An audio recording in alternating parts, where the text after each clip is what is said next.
Hi there! This video is for idiots who can't download a simple software. So if you're watching this video, you're probably as idiot as its maker. Or maybe your hands are as sticky as a 7-year-old boy. In this video, we're going to know how to download Python, which is everyone's favorite programming language. The first step is to open your favorite web browser. I use Google Chrome, but you can of course use the worthless product of Microsoft, which is called Edge, I believe. The second step is to type download Python in the search bar. If you're lucky enough, Python official webpage will be the first link you see. Open the link and you can download the latest version of Python by clicking on the yellow button.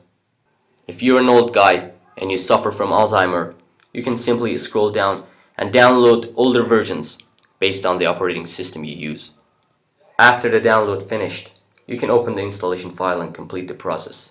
I'm not that much idiot to explain that part. So enjoy coding in Guido van Rossum masterpiece. How the hell they pronounce it in English?